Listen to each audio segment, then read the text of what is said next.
Hi everybody, it's Linda. Welcome back to Tips for You. Well, today I want to share with you in this video some things that I did, that I took to help grow my hair.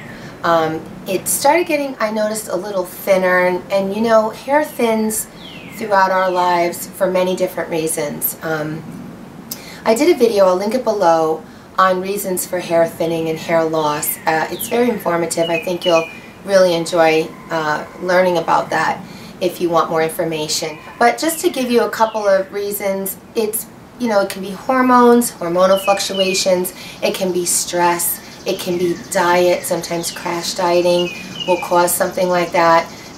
Your hair and your skin and your nails are your health, they're your health appearance card, and you can almost take a good look at somebody just by looking at those things and see if they're, you know, in good health or under some kind of a stress. So anyway, you know, mostly I think mine was probably hormonal fluctuations. I had gone through a stressful time, and then you guys may remember I went for a haircut in September and she cut my bangs so short.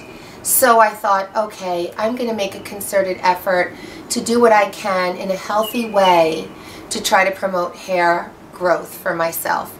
And I really always try to take the natural approach with everything, as you guys well know. So I did some research into it and tried some different things, and I stuck with a few things that I want to recommend to you that I really think helped. I noticed the difference. And I'll tell you what I noticed. I noticed thicker hair, shinier hair, much less hair fall. I mean, I have long hair, so I mean my hair fall was still within the normal range of hair fall, but it had been more than I was used to seeing at that point in time. So I figured I'm nipping this in the bud. And my hair is also, I think, more resilient, less dry, and I really think that when you take the natural approach, yes, it takes longer than most often trying, you know, pills or prescriptions whenever in general you need medications, but it really does work to adjust your food and your diet and the things that you do. It really does.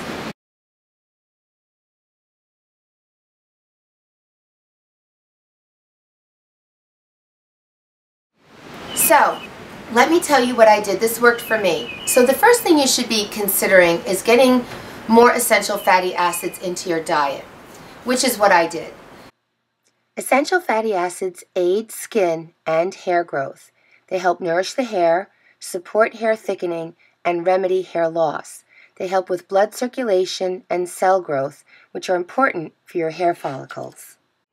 So I started adding flaxseed daily into my diet, at least 2 tablespoons a day. I got organic ground flaxseed. I bought it at Trader Joe's, and you can find it everywhere. The supermarket has it. You can also make your own flaxseed meal by grinding whole flax seeds with a coffee grinder as needed. This is actually the best way to consume flax seeds, as they are most potent that way. Flax seeds do need to be ground into a meal for your body to obtain the benefits, as unground whole flax seeds will simply pass right through your digestive tract. Flaxseed has omega-3s in it. So the other thing I want to recommend that has omega-3s is fish. So I started to eat more fish. But I'm always concerned about, you know, how much fish is too much because of PCBs and things like that. So I limited my fish to things like flounder and sardines and salmon. And with sardines being the thing that I had most because they're very small and they have the least amount of PCBs or mercury that you can find in fish. But they have essential fatty acids, calcium. They're wonderful for you. So I added that to my diet. If you don't like fish, you can take a fish oil supplement instead. I also started supplementing with evening Primrose Oil. Now that is an essential fatty acid as well. It is an omega-6 fatty acid. Your body needs omega-3s and omega-6s. There's a delicate balance that goes on. Well, with evening Primrose Oil, it's a great hormonal balancer, and it contains something called GLA, gamma linolenic acid. very hard to get it in your diet. You can also get that in black currant seeds and borage oil, or black currant oil and borage oil. I didn't try those. I went with the evening primrose. I was familiar with it. I had taken it before. The one that I take, and I'm really fussy about my oils. I bought this on Vitacost.com. I'll link it below. What's really important is you want something that's cold pressed. So you don't want any solvents or heat or anything like that being used to extract the oil. It's gluten-free, yeast-free, wheat-free, milk-free, etc. It's by Royal Brittany. I had another brand, I think it was by Sundown, that I loved as well. That was another cold-pressed evening primrose oil, but I couldn't find it. They weren't selling it when I needed to replenish my stock. So I only take one a day. I bought it the 500 milligram capsules. And if you want to take two, so you take 1,000 milligrams, which is what they usually show, you could take one in the morning and one at night. No, space it out so that you have some in your body. And I also started drinking nettle tea. I made a nettle infusion with nettle. I have that right here, with nettle leaf. And this is a wonderful herb. It grows wild, kind of on the edge of an ecosystem, like in the woods. I probably have it here in my area because we have a lot of wooded area here, but I'm not a wild herb harvester, although I would love to be able to do that. So I purchased mine from Vitacost.com, and I started drinking regularly. I can't say that I drank it every day, and here are some wonderful things about nettle tea.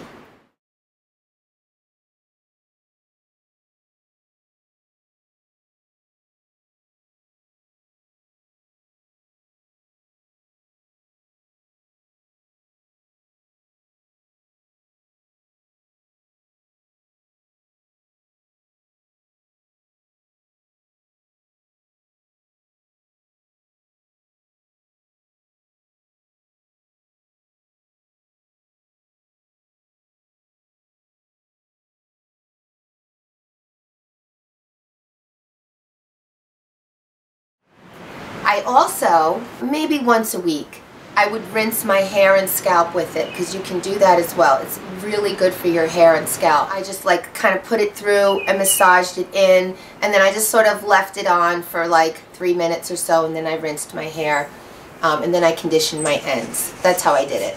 And the last thing that I added to my diet were foods rich in silica. Now, I had heard that cucumber is great for silica, but nowhere could I find how much it had. So apparently the silica is in the skin of the cucumber, but I don't know how much. I had some cucumber, but for the most part I concentrated on the foods that I knew were high in silica. And here are some of those foods.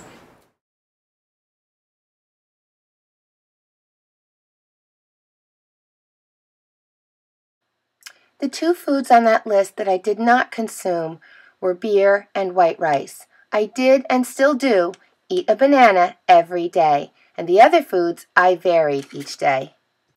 These foods and this supplement are great for any kind of dry hair, dry skin, brittle nails. You're going to find that these foods that I recommended will help with all of those things. And I saw a difference. And then I did one final thing, which you guys know I'm a big promoter of, and that is massage. I massaged my scalp every night religiously, but I also sometimes did it in the morning too. And I want to recommend to you that when you do massage your scalp, that you do it upside down. Turn your head upside down when you do it, and then massage, because you're now letting more blood flow to the area. And be gentle. Put your hands into one spot at a time and move around your scalp, and press into small circles around your scalp, and keep moving your hands around, and that will stimulate circulation, brings blood flow to the hair follicles, and it really does help grow hair. I'm really happy with the way my body has responded to the diet changes that I made, and I really saw a difference. I wanted to share it with you. See what works for you. You don't have to do them all. Pick and choose what works for you. I think I just started out by adding the flax the evening primrose oil, and then I added a few other things. So here's a recap of what I did to help grow shinier, thicker, less brittle, less dry hair, and it was fuller. And I even saw like little baby hairs. You can tell too. You start getting like little growth along the hairline here. I started seeing like lot of little, dark baby hairs. Oh, and one other thing that I did read about evening primrose oil is that it actually slows down the graying of the hair. So that's a great benefit too.